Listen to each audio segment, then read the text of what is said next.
ആദരണീയരായ സത്യവിശ്വാസിനികളെ, സർവാധിനാഥനായ അല്ലാഹു സുബ്ഹാനഹു വ തആലയെ സൂക്ഷിച്ച് ജീവിതത്തിന്റെ എല്ലാ മേഖലകളും തഖ്വയോടുകൂടി ക്രമീകരിക്കണമെന്ന് എന്നോടെന്ന പോലെ നിങ്ങൾ ഓരോരുത്തരോടും വസിയത്ത് ചെയ്യുന്നു, ഉപദേശിക്കുന്നു. അർഹമുർ-റഹീമീനായ റബ്ബുൽ ഇസ്സത്തായ തമ്പുരാൻ അവന്റെ സ്നേഹവും പൊരുത്തവും കരസ്ഥമാക്കി വിജയിക്കാൻ കഴിയുന്ന, ഇഹലോകത്തും പരലോകത്തും വിജയം നേടിയെടുക്കാൻ കഴിയുന്ന സ്വാലിഹീങ്ങളായ അടിമകളുടെ കൂട്ടത്തിൽ നമ്മെ എല്ലാവരെയും ഉൾപ്പെടുത്തി അനുഗ്രഹിക്കുമാറാകട്ടെ. നാം സൗഭാഗ്യവാന്മാരായ ഒരു ജനതയാണ്. നമ്മുടെ നാട് അഥവാ കേരളം എന്ന് പറയുന്നത് ഒറ്റവാക്കിൽ ദൈവത്തിന്റെ സ്വന്തം നാട്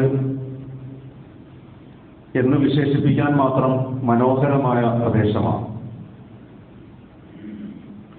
കേരളത്തിലെ ജനസമൂഹം ഇന്ത്യയിലെ ഏറ്റവും ചെറിയ സംസ്ഥാനമായിരിക്കെ തന്നെ വൈജ്ഞാനികമായും സാമ്പത്തികമായും രാഷ്ട്രീയമായും സാംസ്കാരികമായും ഒക്കെ ഏറെ ഉത്ബുദ്ധത നേടുകയും മറ്റ് പല പ്രദേശങ്ങളെയും അപേക്ഷിച്ച് ബഹുദൂരം മുമ്പേ സഞ്ചരിക്കുകയും ചെയ്തിട്ടുള്ള പ്രദേശമാണ്. വിശേഷിച്ച് നമുക്കറിയാം, മറ്റ് നാടുകളിൽ നിന്ന് കുറെ കൂടി മുന്നോട്ട് പോയി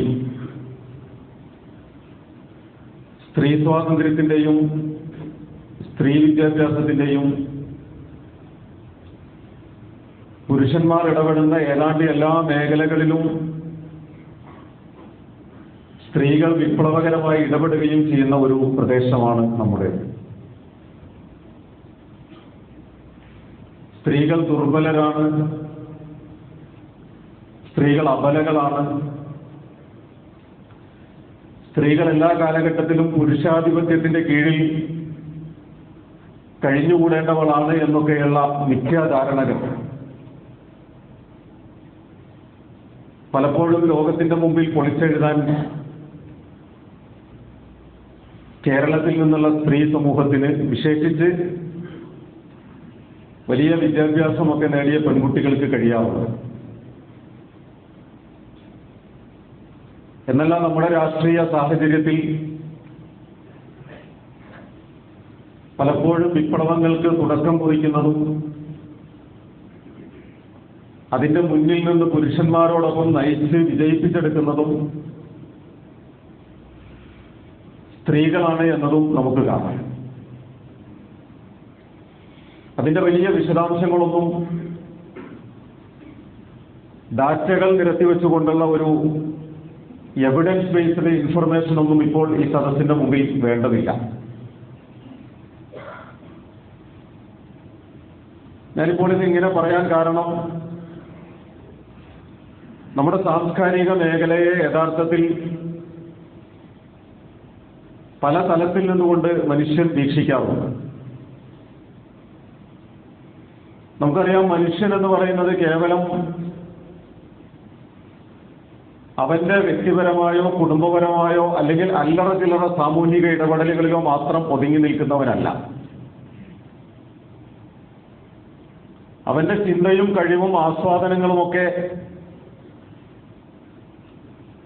എല്ലാ പരിധികളും ഭേദിച്ച് മുമ്പോട്ട് പോകാറുണ്ട്. എഴുത്തിന്റെ മേഖലകളിൽ കഥയും കവിതയും ലേഖനവും അങ്ങോട്ട് എഴുത്തിന്റെ മേഖലയിൽ മനുഷ്യൻ തന്റെ ആശയങ്ങളും കാഴ്ചപ്പാടുകളും ഭാവനകളും എല്ലാം പരസ്പരം പങ്കുവെക്കും. മറ്റ് പല മാധ്യമങ്ങളും അവൻ അതിന് ഉപയോഗപ്പെടുത്തും. പ്രഭാഷണം ഒരു മാധ്യമമാണ്, സംഗീതവും പാട്ടും നൃത്തവും ഒരു മാധ്യമമാണ്, എല്ലാ മാധ്യമങ്ങളും ഉൾച്ചേരും വിധത്തിൽ സംവിധാനിക്കപ്പെടുന്ന സിനിമകളും ഒരു മാധ്യമമാണ്. ഇങ്ങനെ ഓരോ മാധ്യമങ്ങൾക്കും ചുക്കാൻ പിടിക്കുന്ന അല്ലെങ്കിൽ അത്തരം മേഖലകളിൽ വല്ലാതെ അഭിരമിച്ചുകൊണ്ടിരിക്കുന്ന ഓരോരുത്തരെയും നമ്മുടെ ഒരു സാംസ്കാരിക നിലവാരത്തിന്റെ മോഡലുകളായും പ്രതീകങ്ങളായും നമ്മൾ വിലയിരുത്തും. അവിടെയാണ് നമ്മുടെ വികാസ പരിണാമങ്ങളുടെ ഗ്രാഫ് പരിശോധിച്ചു നോക്കിയാൽ ലോകത്തെ തന്നെ ഏറ്റവും മികച്ച ക്ലാസിക് സിനിമകളോടൊക്കെ കിടപിടിക്കാവുന്ന രീതിയിലുള്ള സാംസ്കാരിക ഉന്നതിയിലെത്തിയ മലയാള സിനിമാ ലോകം ഏറ്റവും ഒടുവിൽ നമ്മൾ കേൾക്കുന്നത് ഒരു ഹേമ കമ്മീഷൻ റിപ്പോർട്ട് പുറത്തു വരുന്നതോടുകൂടി പേര് വെളിപ്പെടുത്താത്ത കുറെ പ്രമുഖരടക്കമുള്ള ആ മേഖലയിലെ സാംസ്കാരിക ജീർണതയുടെ വാർത്തകളാണ്. എന്റെ മുന്നിലിരിക്കുന്ന സാമൂഹ്യ മാധ്യമങ്ങളിലൂടെ നിരന്തരം അപ്ഡേറ്റ് ചെയ്യപ്പെട്ടുകൊണ്ടിരിക്കുന്ന സഹോദരങ്ങളുടെ മുമ്പിൽ അത് വിശദീകരിക്കേണ്ടതില്ല. പക്ഷെ ഈ ഒരു സാംസ്കാരിക ജീർണത കേവലം ഒരു സിനിമാ മേഖലയിൽ മാത്രമല്ല, ഏത് മേഖലയിൽ എടുത്ത് പരിശോധിച്ചു നോക്കിയാലും തൊഴിലിടങ്ങളിൽ, വിദ്യാഭ്യാസ മേഖലകളിൽ, മറ്റ് സാംസ്കാരിക മണ്ഡലങ്ങളിൽ, എല്ലാ മേഖലകളിലും ഒരേ സമയം സ്ത്രീ പുരുഷ സമത്വത്തിന് വേണ്ടി വാദിക്കുകയും അതേസമയം പുരുഷാധിപത്യത്തിന്റെ മേൽക്കോയ്മയെ ദുരുപയോഗം ചെയ്യുകയും ചെയ്യുന്ന ആളുകളുണ്ട്. സ്ത്രീ പുരുഷ സമത്വം എന്ന് പറയുന്നത് ജെൻഡർ ന്യൂട്രാലിറ്റി, നമ്മൾ ഒരുപാട് കേട്ട പദപ്രയോഗമാണ്. ജെൻഡർ ഈക്വാലിറ്റി, സ്ത്രീയും പുരുഷനും ഒരിക്കലും തുല്യരല്ല.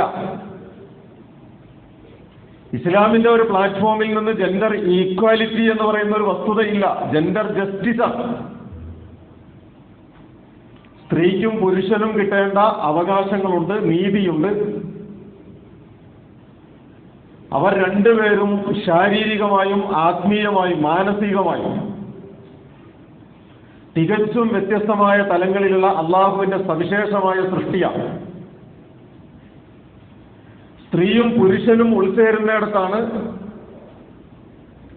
രണ്ട് ചക്രമുള്ള ഒരു വാഹനം പോലെ സമൂഹം മുന്നോട്ട് സഞ്ചരിക്കുക.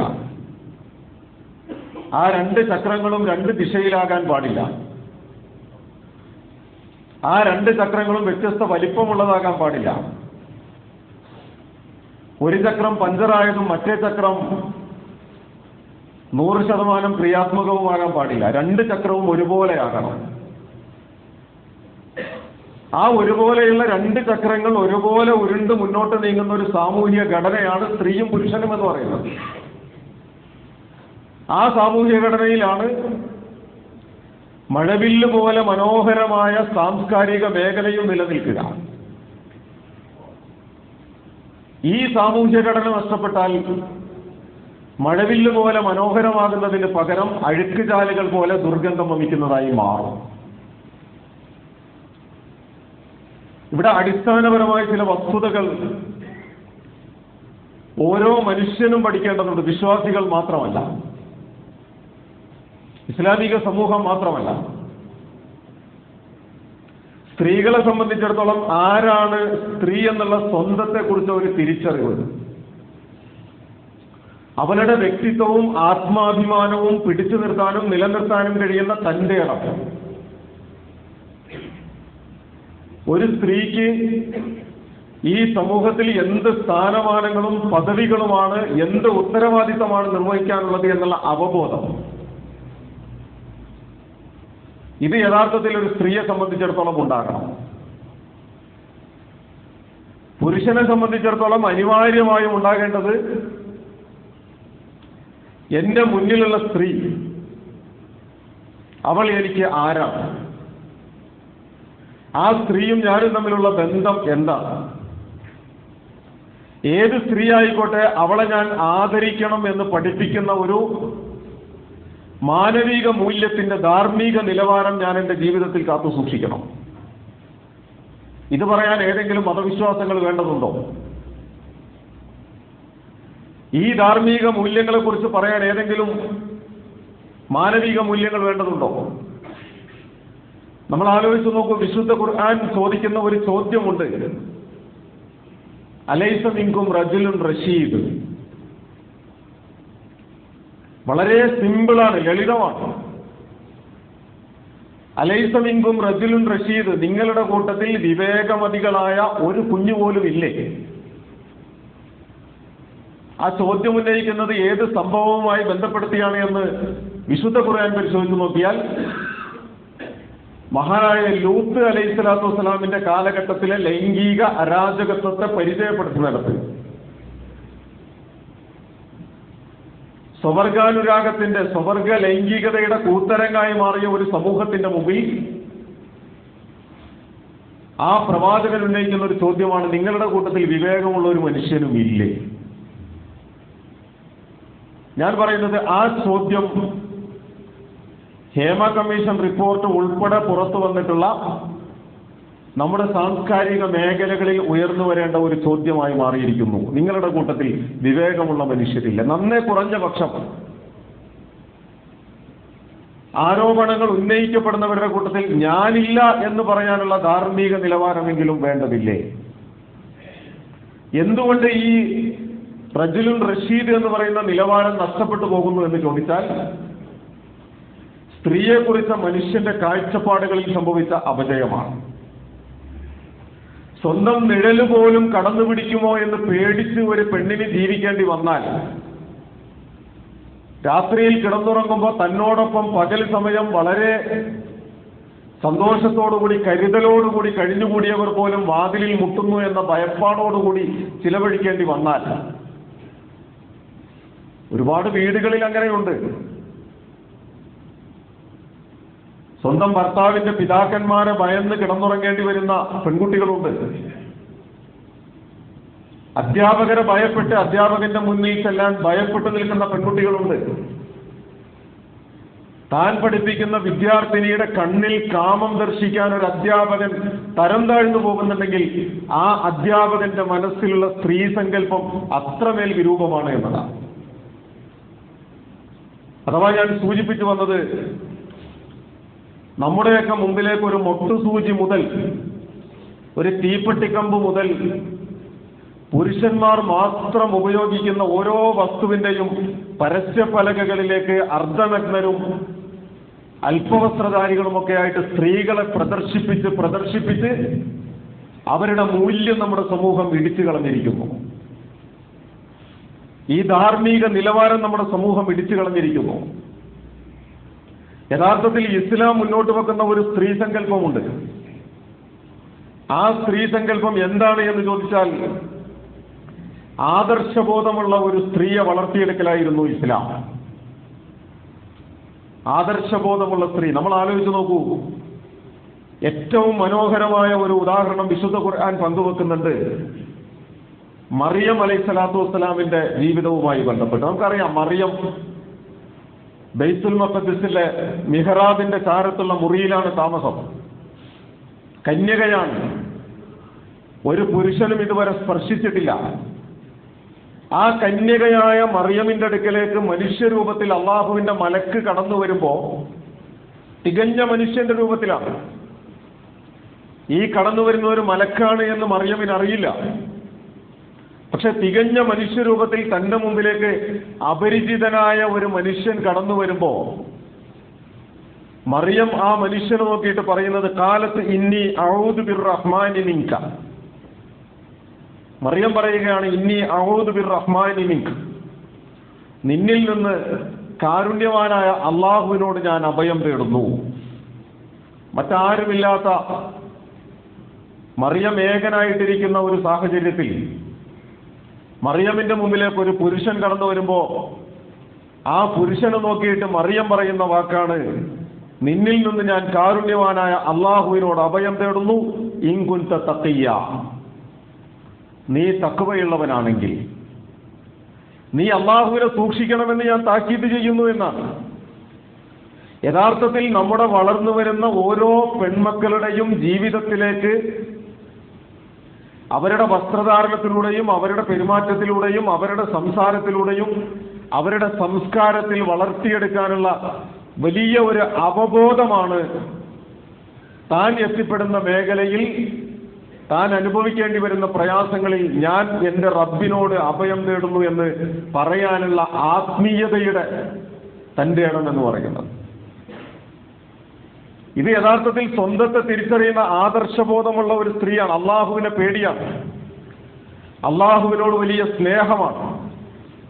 തൻ്റെ വർത്തമാനവും ചിരിയും കളിയും നടത്തവും ഇടപെടലുകളും എല്ലാം അള്ളാഹു സുബ്ഹാനഹു വ തആല നൽകിയ സ്വാതന്ത്ര്യത്തിൽ നിന്നുകൊണ്ട് ആസ്വദിച്ച് മുന്നോട്ട് പോകാൻ കഴിയുന്നവളാണ്. നമുക്കറിയാം, ഇസ്ലാമിലെ സ്ത്രീ എന്ന് പറയുന്നത് എല്ലാ കാലഘട്ടത്തിലും വിമർശകർക്ക് വലിയ താല്പര്യമുള്ളൊരു വിഷയമാണ്.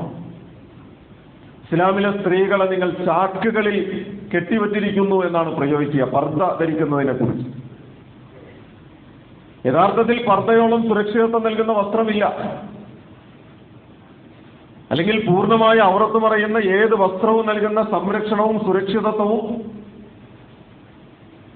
അല്പവസ്ത്രധാരികളായ ഒരു കുഞ്ഞിനും എത്ര പുരോഗതിയുണ്ട് എന്ന് പറഞ്ഞാലും ലഭിക്കുന്നില്ല. കാരണം നോട്ടം കൊണ്ട്, വിലയിരുത്തൽ കൊണ്ട്, മാനസിക വികാരങ്ങൾ കൊണ്ട് ഒരു സ്ത്രീ അവഹേളിക്കപ്പെടുന്നുണ്ട്. അതിൽ നിന്നെല്ലാം സംരക്ഷണം നൽകാൻ കഴിയുന്ന ഒന്നാണ് യഥാർത്ഥത്തിൽ അല്ലാഹു സുബ്ഹാനഹു വ തആല അവൾക്ക് നൽകിയ വസ്ത്രസങ്കല്പം എന്നത് നമുക്ക് കാണാൻ കഴിയും. ഞാൻ പറയുന്നത് ആ നമ്മുടെ പെൺമക്കളുടെ ജീവിതത്തിൽ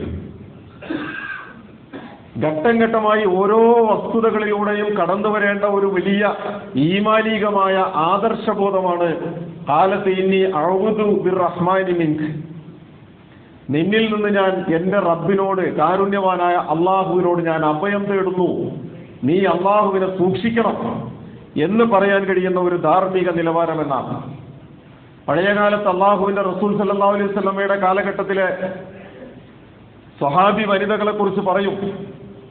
തങ്ങളുടെ ഭർത്താക്കന്മാർ പുറത്തേക്കിറങ്ങി പോകുമ്പോൾ ചിലപ്പോൾ ദിവസങ്ങളോളം പട്ടിണി കിടന്ന് വിശപ്പ് സഹിക്കേണ്ടി വന്നവരാണ്, പ്രയാസം അനുഭവിക്കേണ്ടി വന്നവരാണ്, ദാഹവും വിശപ്പും കൊണ്ട് അവശതയും വിവശതയും അനുഭവിക്കുന്നവരാണ്. പക്ഷേ തങ്ങളുടെ ഭർത്താക്കന്മാർ പുറത്തേക്കിറങ്ങി പോകുമ്പോൾ വാതിൽപ്പടിയിൽ കൈത്തലം കൊണ്ട് പ്രതിരോധം തീർത്തുകൊണ്ട് അവർ പറയുമായിരുന്നു, ഇന്നാ നസ്ബിറു അലൽ ജൂഇ വൽ അതശ്, തീർച്ചയായും ഞങ്ങൾ വിശപ്പും ദാഹവും ഞങ്ങൾ സഹിക്കാൻ ക്ഷമിക്കാൻ സന്നദ്ധരാണ്. പക്ഷേ നിങ്ങളെങ്ങാനും ഈ ഇറങ്ങിപ്പോകുന്നത് ഞങ്ങളുടെ വിശപ്പിനും ഞങ്ങളുടെ ദാഹത്തിനും പരിഹാരം കണ്ട് ഏതെങ്കിലുമൊക്കെ ഹറാമായ മാർഗങ്ങളിലൂടെ സമ്പാദിച്ചു കൊണ്ടുവരാനാണെങ്കിൽ വലാകിൻ ലൻ നസ്ബിറു നാറ ജഹീം, ഞങ്ങൾക്ക് നരകത്തിന്റെ കത്തിയാളുന്ന അഗ്നിയെ ഞങ്ങൾക്ക് സഹിക്കാൻ കഴിയില്ല, അതുകൊണ്ട് ഞങ്ങൾ പട്ടിണി കിടന്നുകൊള്ളാം, എങ്കിൽ പോലും നിങ്ങൾ ഞങ്ങളുടെ മുമ്പിലേക്ക് ഹറാമുമായിട്ട് വരരുത് എന്ന് പറയുന്ന ധാർമ്മിക ബോധമുള്ള ആദർശബോധമുള്ള സ്ത്രീകൾ ഉണ്ടായിരുന്നു. നമ്മൾ ആലോചിച്ച് നോക്കൂ, ഇമ്രാത്തുൽ ആമിദി എന്ന് പറയുന്ന ഒരു സ്ത്രീ, ഇമ്രാത്തുൽ ആമിദി എന്ന് പറഞ്ഞ ആമിദി ഗോത്രത്തിൽപ്പെട്ട യുവതിയാണ്. ആരും അറിഞ്ഞിട്ടില്ല ആ സ്ത്രീ ഗർഭം ധരിച്ചത് വ്യഭിചാരത്തിലൂടെയാണ് എന്ന വസ്തുത ആരും അറിഞ്ഞിട്ടില്ല. അല്ലെങ്കിൽ അവൾ വ്യഭിചരിച്ചു എന്ന വാർത്ത ആരും അറിഞ്ഞിട്ടില്ല. പക്ഷെ അള്ളാഹുവിന്റെ റസൂൽ സല്ലല്ലാഹു അലൈഹി വസല്ലമയുടെ മുമ്പിൽ വന്നിട്ട് ആ സ്ത്രീ പറയുന്നത്, തഹ്ഹിർനി യാ റസൂലല്ലാഹ്, അള്ളാഹുവിന്റെ റസൂലെ എന്നെ ശുദ്ധീകരിക്കണം, അള്ളാഹുവിന്റെ റസൂലെ എന്നെ ശുദ്ധീകരിക്കണം എന്ന് പറഞ്ഞുകൊണ്ട് റസൂൽ സല്ലല്ലാഹു അലൈഹി വസല്ലമയോട് ശിക്ഷ ഏറ്റുവാങ്ങുന്നുണ്ട് ഇമ്രാത്തുൽ ആമിദി എന്ന് പറയുന്ന ആ സ്ത്രീ. അഥവാ ഞാൻ പറഞ്ഞത്, നല്ല ആത്മീയതയോടുകൂടി ആദർശബോധത്തോടുകൂടി അല്ലാഹു സുബ്ഹാനഹു വ തആല എന്നെ ഒരു സ്ത്രീയായി സൃഷ്ടിച്ചിട്ടുണ്ട് എങ്കിൽ ആ സ്ത്രീക്ക് അല്ലാഹു നൽകിയ ഒരുപാട് പദവികൾ നമ്മൾ ആലോചിച്ച് നോക്കൂ. പെൺകുഞ്ഞാണ് ജനിച്ചത് എന്നറിഞ്ഞാൽ കുഴിച്ചുമൂടിയിരുന്ന ഒരു കാലഘട്ടത്തിൽ നിന്ന് ആദർശബോധത്തോടൊപ്പം അവകാശബോധം കൂടി നേടിയെടുക്കാൻ കഴിയും വിധത്തിൽ അല്ലാഹു സുബ്ഹാനഹു വ തആല വളർത്തിക്കൊണ്ടുവന്നു. വൈദൽ മൗഊദതു സുഇലത് ബിഅയ്യി ദംബിൻ ഖുതിലത്, ഈ ജീവനോടെ കുഴിച്ചുമൂടപ്പെട്ട പെൺകുഞ്ഞുങ്ങൾ നാളെ അള്ളാഹുവിന്റെ മുമ്പിൽ ഹാജരാക്കിയിട്ട് എന്ത് കാരണത്താലാണ് നിങ്ങൾ കൊല്ലപ്പെട്ടത് എന്നവരോട് ചോദിക്കപ്പെടുന്ന ഒരു സമയമുണ്ടാകും. ആ ചോദിക്കപ്പെടുന്ന സമയം ആ പെൺകുഞ്ഞുങ്ങൾ ചൂണ്ടിപ്പറയുന്ന ഓരോ ചൂണ്ടുവിരലുകളും നിങ്ങളാകുന്ന സമൂഹത്തിന്റെ നേരെയായിരിക്കുമെന്ന പാഠമായിരുന്നു അല്ലാഹു സുബ്ഹാനഹു വ തആല പഠിപ്പിച്ചത്. പ്രിയമുള്ളവരെ, നമ്മൾ പഠിക്കേണ്ട ഏറ്റവും വലിയ പാഠം എന്ന് പറയുന്നത്, സ്ത്രീ എന്ന് പറയുന്നത് കേവലം ഒരു ഉപഭോഗ വസ്തുവല്ല. ഒരുപാട് അവകാശങ്ങൾ അല്ലാഹു സുബ്ഹാനഹു വ തആല വകവെച്ചു കൊടുത്തിട്ടുള്ള, അല്ലാഹു സുബ്ഹാനഹു വ തആല പുരുഷനോടൊപ്പം തന്നെ സമൂഹ നിർമ്മിതിയിൽ ഭാഗവാക്കാകണം എന്ന് നിർദ്ദേശിച്ചിട്ടുള്ള, മനുഷ്യന്റെ പകുതിയായ എന്നല്ല മനുഷ്യന്റെ ജീവിതത്തിന്റെ ഈമാനിന്റെ പൂർത്തീകരണത്തിന്റെ ഭാഗമായി മാറാനുള്ളതാണ് സ്ത്രീ എന്ന് പറയുന്നത്. സാന്ദർഭികമായിട്ട് ഞാൻ പറയട്ടെ, വിശുദ്ധ ഖുർആനിലെ ഏറ്റവും മനോഹരമായ, ഏറ്റവും സുന്ദരമായ ഉപമ ഏതാണ് എന്ന് ചോദിച്ചാൽ 2 ഉപമകളെ കുറിച്ച് ഞാൻ ചേർത്ത് വെക്കും. അതിലൊന്ന് വിശുദ്ധ ഖുർആൻ ഇണകളെ കുറിച്ച് പറഞ്ഞ, 2 ഇണകളെ കുറിച്ച് പറഞ്ഞ, ഇണകളെ കുറിച്ച് പ്രയോഗിക്കുന്നിടത്ത് ഇണകൾ പരസ്പരം വസ്ത്രങ്ങളാണ് എന്നും, ഹുന്ന ലിബാസുല്ലക്കും വ അൻതും ലിബാസുല്ലഹുന്ന, നിങ്ങൾ അവരുടെയും അവർ നിങ്ങളുടെയും വസ്ത്രമാണ് എന്ന് പറയുന്ന വിശുദ്ധ ഖുർആന്റെ ഒരു പ്രയോഗമുണ്ട്. അതുപോലെ തന്നെ സ്ത്രീകൾ നിങ്ങളുടെ കൃഷിയിടങ്ങളാണ് എന്ന് പറയുന്ന നല്ല ഒരു പ്രയോഗമുണ്ട് വിശുദ്ധ ഖുർആനിൽ. ഞാൻ പറയുക, നമ്മുടെ കുടുംബങ്ങളുമായി ചേർത്ത് വെക്കുന്ന ഏറ്റവും മനോഹരമായ വിശുദ്ധ ഖുർആനിന്റെ ആവിഷ്കാരമാണത്. കാരണം എന്താണ് വസ്ത്രമെന്ന് ചോദിച്ചാൽ, നമ്മുടെ ശരീരത്തെ ഏറ്റവും മനോഹരമാക്കുന്നത് നമ്മുടെ വസ്ത്രങ്ങളാണ്. നമ്മുടെ വ്യക്തിത്വത്തെ മനുഷ്യന്റെ മുമ്പിൽ ഉയർത്തിപ്പിടിക്കുന്നത് നമ്മുടെ വസ്ത്രങ്ങളാണ്. നമ്മുടെ നാഗരികതയും നമ്മുടെ സംസ്കാരവും നമുക്ക് വില കൂട്ടിയും കുറച്ചുമൊക്കെ നമ്മെ മറ്റുള്ളവരുടെ മനസ്സിൽ പ്രതിഷ്ഠിക്കുന്നത് നമ്മുടെ വസ്ത്രധാരണമാണ്. എന്നല്ല, നമ്മുടെ ശരീരത്തെ ചൂടിൽ നിന്ന്, തണുപ്പിൽ നിന്ന്, അസുഖങ്ങളിൽ നിന്ന്, പ്രയാസങ്ങളിൽ നിന്ന് സംരക്ഷിച്ചു കൊണ്ടിരിക്കുന്നത് നമ്മുടെ വസ്ത്രങ്ങളാണ്. ഇണകളെ കുറിച്ച് വിശുദ്ധ ഖുർആൻ പറയുന്നു, നിങ്ങൾക്ക് ഈ സമൂഹത്തിൽ നിലനിൽക്കാൻ കഴിയുന്ന നല്ല വ്യക്തിത്വം നിങ്ങൾക്ക് നേടിത്തരാനുള്ള വസ്ത്രമാണ് നിങ്ങളുടെ ഇണകൾ. നല്ല ആരോഗ്യം നിങ്ങൾക്ക് പകർന്നു തരാൻ കഴിയുന്നതാണ് നിങ്ങളുടെ ഇണകൾ. ഇങ്ങനെ വസ്ത്രമെന്ന് ഉപമിക്കുന്നിടത്ത്, കൃഷിയിടമെന്ന് ഉപമിക്കുന്നിടത്ത്, കൃഷിയിടമെന്ന് പറയുമ്പോൾ മണ്ണിനോടാണ് യഥാർത്ഥത്തിൽ വിശുദ്ധ ഖുർആനിന്റെ ആ ഉപമ. അഥവാ നിങ്ങളുടെ കൃഷിയിടങ്ങൾ തരിശായി കിടന്നാൽ തരിശുഭൂമിയിൽ ഒരിക്കലും വസന്തം വിടരാൻ പോകുന്നില്ല. തരിശുഭൂമിയിൽ ഒരിക്കലും നല്ല വിളകൾ മുളച്ചു പൊന്താൻ പോകുന്നില്ല. തരിശുഭൂമികളിൽ കളകൾ ഉയർന്നു പൊങ്ങും. ആ കളകൾ കൊത്തിത്തിന്നാൻ പക്ഷികൾ പറന്നിറങ്ങും. പക്ഷേ നിങ്ങൾ വിളയിറക്കുന്ന നല്ല ഭൂമികളാണെങ്കിൽ നിങ്ങളുടെ ഇണകളെ നിങ്ങൾ പരസ്പരം പരിഗണിച്ച് സ്നേഹത്തോടുകൂടി ചേർത്ത് നിർത്തി അവരുമായിട്ടുള്ള നിങ്ങളുടെ സാമൂഹ്യ ഘടനയെ കെട്ടിപ്പടുക്കുന്നുണ്ടെങ്കിൽ ആ കുടുംബത്തിൽ എപ്പോഴും പരിലസിക്കുന്ന, പരിമളം വിടർത്തുന്ന പൂക്കളുള്ള വസന്തങ്ങൾ ഉണ്ടാകും. ആ കുടുംബത്തിലേക്ക് ആ പൂക്കളിൽ നിന്ന് മധു നുകരാൻ വരുന്ന ചെറിയ ചെറിയ പ്രാണികളുണ്ടാകും, വണ്ടുകളുണ്ടാകും, പൂന്തേനുണ്ണാൻ വരുന്ന നല്ല ചിത്രശലഭങ്ങൾ ഉണ്ടാകും. അതാണ് ഞാൻ നേരത്തെ പറഞ്ഞ മഴവില്ല് പോലെ മനോഹരമായ ഒരു സാമൂഹ്യ ഘടനയെ ഉണ്ടാക്കിയെടുക്കുന്ന സ്ത്രീയും പുരുഷനും തമ്മിലുള്ള പരസ്പര ബന്ധത്തെ വിലയിരുത്തിക്കൊണ്ട് നാം മനസ്സിലാക്കേണ്ട പാഠം എന്നത്. ഇനിയും നമ്മൾ ആലോചിച്ച് നോക്കൂ, വിശുദ്ധ ഖുർആൻ നമ്മുടെ മുമ്പിൽ പരിചയപ്പെടുത്തി തരുന്ന അവകാശബോധത്തോടു കൂടി എഴുന്നേറ്റ് നിന്ന് സംസാരിച്ചു കൊണ്ടിരിക്കുന്ന സ്ത്രീയെ പരിചയപ്പെടുത്തുന്നുണ്ട്. ഞാൻ ഏറ്റവും ആദ്യം ഓതി വെച്ച, പലപ്പോഴും എൻ്റെ സഹോദരങ്ങളുടെ മുമ്പിൽ പറഞ്ഞു വെച്ചിട്ടുള്ള ഒരു വർത്തമാനം, അഥവാ ഖൗല ബിൻത് സഅലബ എന്ന് പറയുന്ന ഒരു സ്ത്രീ ഒരിക്കൽ അള്ളാഹുവിന്റെ റസൂലിന്റെ മുമ്പിൽ വന്നുകൊണ്ട് പറയുന്നുണ്ട്, അള്ളാഹുവിന്റെ റസൂലെ, എന്റെ ഭർത്താവ് എന്നെ ലിഹാർ ചെയ്തിരിക്കുന്നു, അഥവാ അൻസക ലഹരി ഉമ്മി, നിന്റെ മുതുക് എന്റെ ഉമ്മയുടെ മുതുക് പോലെയാണ് എന്ന ഒരു വാക്കുകൊണ്ട് തൊലാക്ക് സംഭവിച്ചിട്ടില്ല, ഭാര്യാഭർത്തൃ ബന്ധത്തിൽ നിന്ന് വിട്ടുനിൽക്കുന്നു. എന്റെ ശരീരത്തിന് കിട്ടേണ്ട അവകാശങ്ങൾ, ഞങ്ങളുടെ കിടപ്പറകളിൽ പങ്കിടേണ്ട സ്വകാര്യ നിമിഷങ്ങൾ എന്റെ ഭർത്താവ് എനിക്ക് നിഷേധിച്ചിരിക്കുന്നു. മാത്രമല്ല, ഈ ലിഹാർ ചെയ്തതിന് ശേഷം ഏതൊരു കാരണം കൊണ്ടും ആവേശത്താലുമാണോ അദ്ദേഹം ലിഹാർ ചെയ്തത്, അല്പം കഴിഞ്ഞപ്പോൾ അദ്ദേഹം മടങ്ങി വന്നിരിക്കുന്നു.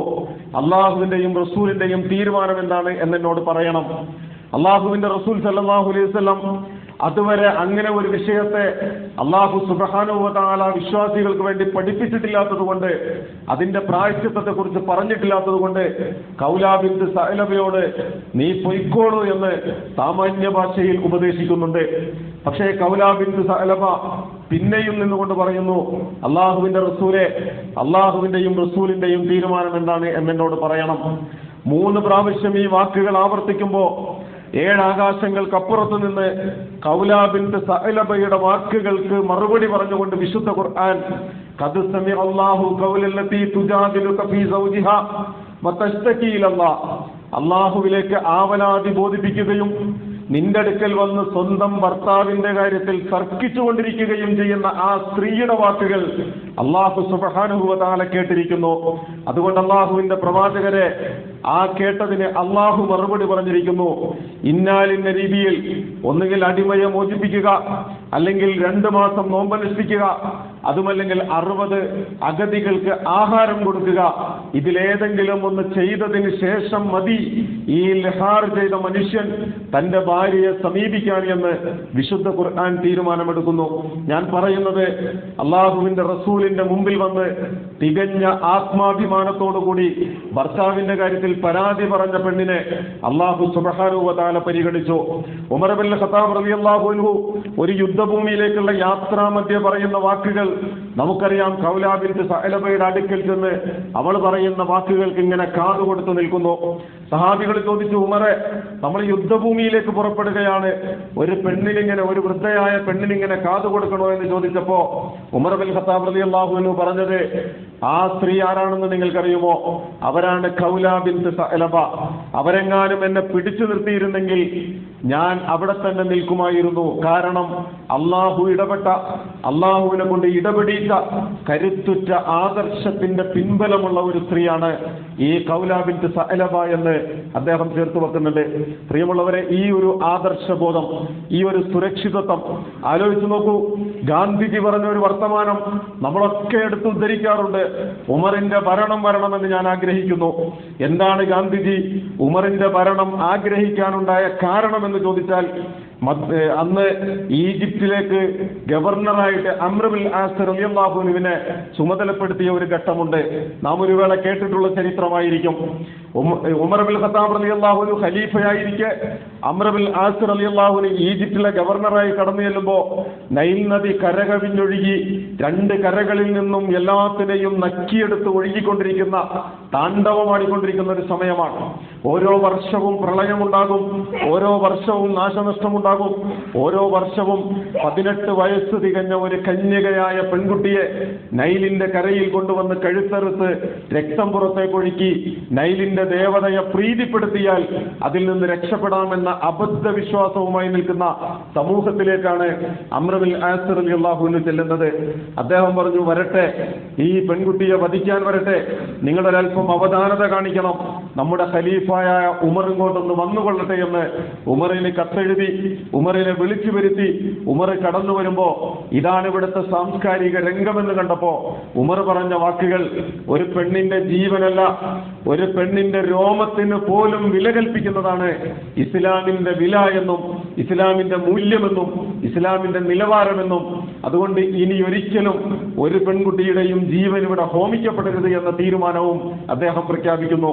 യഥാർത്ഥത്തിൽ ഓരോ സ്ത്രീയുടെയും രോമത്തിന് പോലും വില കൽപ്പിക്കുന്നു എന്ന ഇസ്ലാമിന്റെ ഈ ധാർമ്മിക നിർദ്ദേശമാണ് ഗാന്ധിജിയെ കൊണ്ട് ഞാൻ ആഗ്രഹിക്കുന്നത് ഉമറിന്റെ ഭരണമാണ് എന്ന് പറയാൻ പ്രേരിപ്പിച്ചത് എന്ന് ചരിത്രം പരിശോധിച്ചു നോക്കിയാൽ നമുക്ക് കാണാൻ കഴിയും. ഞാൻ സൂചിപ്പിച്ചു വന്നത്, നമ്മുടെ ഒരു ധാർമ്മിക പരിസരത്ത് നിന്നുകൊണ്ട്, നമ്മുടെ ഒരു സാംസ്കാരിക മണ്ഡലത്തിൽ നിന്നുകൊണ്ട് നമ്മൾ പഠിക്കേണ്ട സ്ത്രീയും പുരുഷനും തമ്മിലുള്ള ബന്ധത്തിലെ പവിത്രമായ, പരസ്പരം ആദരിക്കാൻ കഴിയുന്ന, എന്റെ കണ്ണിൽ കാണുന്ന പെണ്ണ് എന്റെ കാമപൂർത്തീകരണത്തിലുള്ളവളല്ല എന്നും അവൾ എനിക്ക് അന്യയാണെങ്കിൽ അവളോട് ഞാൻ എങ്ങനെ പെരുമാറണമെന്നും സ്വന്തം വീടുകളിൽ നിന്ന് ചെറുപ്പത്തിലേ തുടങ്ങി പഠിച്ച് ജീവിതത്തിലേക്ക് ഏറ്റെടുക്കുന്ന ആദർശത്തിനെ നല്ല ഒരു സമൂഹത്തെ വളർത്തിയെടുക്കാൻ കഴിയൂ. അതല്ലെങ്കിൽ ഞാൻ നേരത്തെ പറഞ്ഞതുപോലെ മഴവില്ല് പോലെ മനോഹരമാകുന്നതിന് പകരം അഴുക്കുചാല് പോലെ ദുർഗന്ധം വമിക്കുന്ന സാംസ്കാരിക മേഖലയായി മാറും. ഇവിടെയാണ് ഇസ്ലാം ഉയർത്തിപ്പിടിക്കുന്ന സ്ത്രീയെക്കുറിച്ച്, ആ സ്ത്രീ അവൾ സ്വന്തം മനസ്സിലാക്കുന്ന അസ്തിത്വ ബോധത്തെക്കുറിച്ച്, അവളെ തിരിച്ചറിയുന്ന പുരുഷ സങ്കല്പത്തെക്കുറിച്ച് ഒക്കെയും നാം പഠിക്കേണ്ടത്, വിലയിരുത്തേണ്ടത് എന്നാണ് സൂചിപ്പിച്ചതിന്റെ ചുരുക്കം. സുദീർഘമായി യഥാർത്ഥത്തിൽ ഇനിയും ഒരുപാട് കാര്യങ്ങൾ പറയാൻ ബാക്കി വെച്ചുകൊണ്ടാണ് ഞാൻ ഈ വിഷയം ഇവിടെ അവസാനിപ്പിക്കുന്നത്. സ്ത്രീ എന്ന് പറഞ്ഞാൽ പുരുഷന്റെ പകുതിയാണ്. അവൾക്ക് ലഭ്യമാകേണ്ട ഉണ്ടാകേണ്ട അവകാശങ്ങൾ വകവെച്ചു കൊടുക്കാൻ ഓരോ പുരുഷനും ബാധ്യസ്ഥരാണ്. ഓരോ സ്ത്രീയുടെയും പ്രാർത്ഥനകൾ, നമ്മളറിയാതെ നമുക്ക് വേണ്ടി നൽകുന്ന പ്രാർത്ഥനകളാണ് നമ്മെ ഏതൊക്കെയോ മേഖലകളിലേക്ക് വളർത്തിയത് എന്നുകൂടി ഗാന്ധിജിയെ കുറിച്ച് പറയും. ഒരു റെയിൽവേ സ്റ്റേഷനിൽ ഗാന്ധിജിയുടെ മകൻ ഹരിലാൽ ഗാന്ധിജിക്ക് ഒരു ഓറഞ്ച് കൊടുത്തപ്പോ ഗാന്ധിജിക്കല്ല കസ്തൂർബക്ക് ഒരു ഓറഞ്ച് കൊടുത്തപ്പോ ഗാന്ധിജി ചോദിച്ചു, അത്രേ മോനെ എനിക്കില്ലേ ഓറഞ്ച് എന്ന് ചോദിച്ചു. അപ്പൊ ഈ മകൻ പറഞ്ഞു, താങ്കൾക്ക് ഇല്ല. എന്താണ് ഇല്ലാത്തത് എന്ന് ചോദിച്ചപ്പോ ആ മകൻ ചിരിച്ചുകൊണ്ട് പറഞ്ഞൊരു വാക്കാണ്, താങ്കൾ ജീവിതത്തിൽ എവിടെയെങ്കിലുമൊക്കെ എത്തിയിട്ടുണ്ടെങ്കിൽ, ഏതെങ്കിലുമൊക്കെ മേഖലകളിൽ എത്തിയിട്ടുണ്ടെങ്കിൽ അത് എൻ്റെ അമ്മയായ ഈ സ്ത്രീയുടെ പ്രാർത്ഥനകളാണ് എന്ന് ഈ മകൻ ചേർത്ത് വെച്ചു എന്നാണ്. ഞാൻ പറഞ്ഞത് ആരുടെയൊക്കെയോ പ്രാർത്ഥനകളാണ്, അല്ലെങ്കിൽ നമ്മുടെ ഇണകളുടെയും മാതാക്കളുടെയും ഒക്കെ നിലവാരമുള്ള പവിത്രമായ ബന്ധങ്ങൾ കാത്തുസൂക്ഷിക്കുന്ന ആരുടെയൊക്കെ പ്രാർത്ഥനകളാണ് നമ്മെ നിലനിർത്തുന്നത് എന്ന ഒരു വൈകാരിക ബന്ധത്തിൽ നിന്നുകൊണ്ട് അങ്ങേയറ്റം പവിത്രമായി നമ്മുടെ സമൂഹത്തെ പഠിക്കാൻ നമുക്ക് കഴിയണം. സമൂഹത്തോടുള്ള ബന്ധങ്ങൾ പവിത്രമായി നിലനിർത്താൻ നമുക്ക് കഴിയണം. അല്ലാഹു സുബ്ഹാനഹു വ തആല അതിനുള്ള തൗഫീഖ് നൽകി നമ്മെ തുണക്കുമാറാകട്ടെ. സ്ത്രീയും പുരുഷനും തമ്മിലുള്ള അല്ലാഹു സുബ്ഹാനഹു വ തആല നിർണയിച്ചു തന്ന അതിർവരമ്പുകൾ മാഞ്ഞു പോകുന്ന ഒരു കാലത്ത് നമ്മുടേതായ അതിർവരമ്പുകൾ തീരുമാനിക്കാതെ അല്ലാഹുവിന്റെ അതിർവരമ്പുകൾ കാത്തുവെക്കാൻ കഴിയുന്ന നല്ല ആളുകളിൽ പടച്ചറപ്പ് നമ്മെ എല്ലാവരെയും ഉൾപ്പെടുത്തി അനുഗ്രഹിക്കുമാറാകട്ടെ.